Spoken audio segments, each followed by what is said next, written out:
the touchdown. Up in time, here comes the blitz. Get rid of it to Cook. If he can get past that, he's got space. And there he goes. Cook, 20, 15, 10. What a run. Two Ravens pursuing, and Allen throws deflected and caught by Coleman on the tip for 6. This trio didn't just power Buffalo last season, they turned the Bills into the NFL's second highest scoring offense. And somehow, they look even scarier in 2025. A full year of chemistry, strategic offseason moves. And Josh Allen? He's not just back, he's playing like a man possessed, every bit the MVP favorite once again. Everything about this team points to one thing: this offense isn't just good, it's a nightmare waiting to happen. This is why the 2025 Buffalo Bills offense is flat out terrifying. When you talk about the Buffalo Bills offense, there's only one place to start the heart of it all: the quarterback, Josh Allen. Ever since that breakout season back in year 3, Allen has been building his case to be considered the best quarterback in the NFL. That 2020 breakout kicked off a run of 4 straight seasons with at least 4,100 passing yards and 29 passing touchdowns, plus an average of 6 and 18 yards and 9 scores on the ground. That's dominance you don't see often, a true dual threat who can burn you through the air and crush you with his legs. It's exactly why Josh Allen has sat near the top of every best in football debate for years. And then came last season, the year he finally dipped under 4,000 passing yards for the first time in 5 years. But it didn't matter, because that same year Josh Allen walked away with his first ever MVP award. What makes it even more impressive? The Bills front office didn't exactly make things easy for him. They shipped out Gabe Davis and Stephon Diggs heading into 2024, stripping Allen of his top 2 receivers. Yet, despite losing his biggest weapons, Allen still dragged the Bills to a top 10 passing offense, a top 10 rushing offense, and the second highest scoring unit in the league. Every week he put Buffalo on his back and carried them to victory. The result? A 13-4 record and a 5th straight AFC East title. Allen didn't just earn that MVP, he owned it. Fast forward to this season, and he's somehow better. Week 1 against the Baltimore Ravens told the whole story. Against one of the most feared defenses in football, Allen went nuclear. He completed 7% of his passes for 394 yards, 2 touchdowns, 0 picks, and finished with a passer rating of 112. Oh, and he added 2 more touchdowns on the ground because of course he did.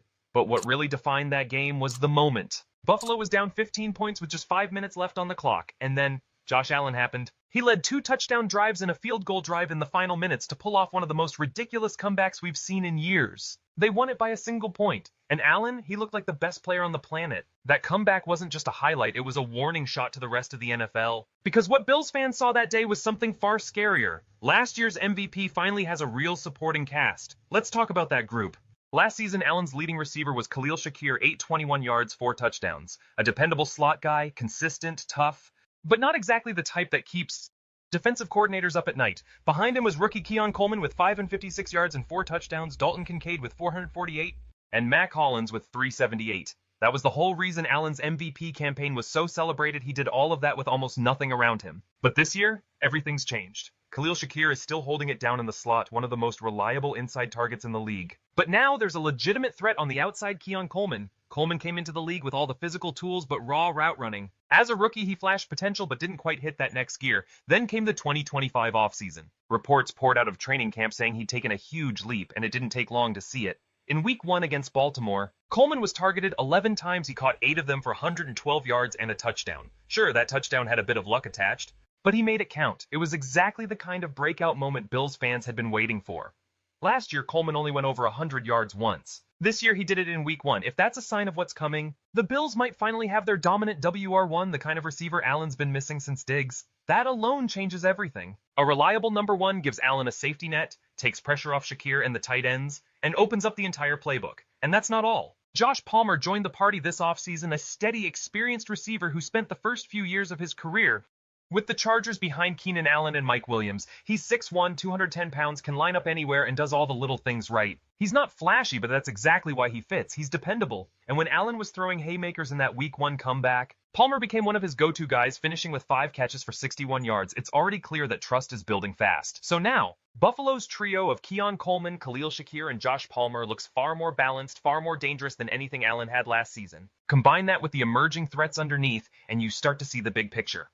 James Cook ripped off a 51-yard reception in that same game, and Dalton Kincaid hauled in 48 yards and a touchdown on just 4 targets. Kincaid hasn't exactly exploded since being drafted in the first round back in 2023, but he's coming into his own. Reports out of camp were glowing, and his Week 1 performance backed it up. If this is the version of Kincaid Buffalo's getting in 2025, this offense could reach a level we haven't seen yet. Because let's remember, Josh Allen won MVP last season with a below-average supporting cast. Now he's got real weapons. That's a nightmare for every defense in the league. So the passing game looks lethal, but that's only half of the story. Because Buffalo's backfield might be just as terrifying, James Cook is the centerpiece. Despite barely crossing 1,000 yards last year, finishing with 1,009, he averaged a stunning 9 yards per carry and tied for the league lead with 16 rushing touchdowns, alongside Derrick Henry and Jahmyr Gibbs. And this offseason, he was rewarded with a 4-year, $48 million extension, locking him in as Buffalo's franchise back. Now, some doubted if Cook could handle short yardage situations because of his 190-pound frame. But those doubts are gone. He's proven he can handle the dirty work, and he's got help behind him.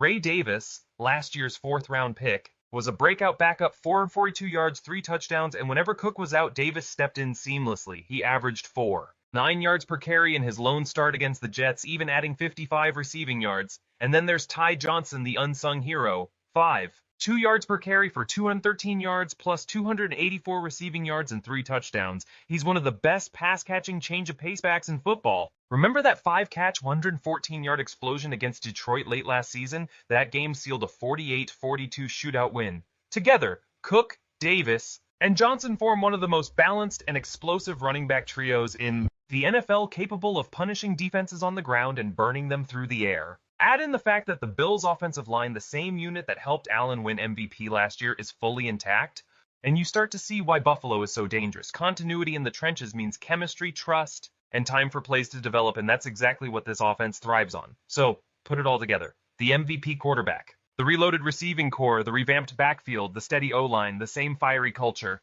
And you realize this team isn't just trying to repeat what they did last year, they're trying to break the league. Josh Allen looks like a man on a mission, locked in, laser-focused, and ready for another MVP run. His weapons? Sharper, hungrier, more explosive than ever, and that energy pulsing through the Bills' locker room, it's different, it's electric.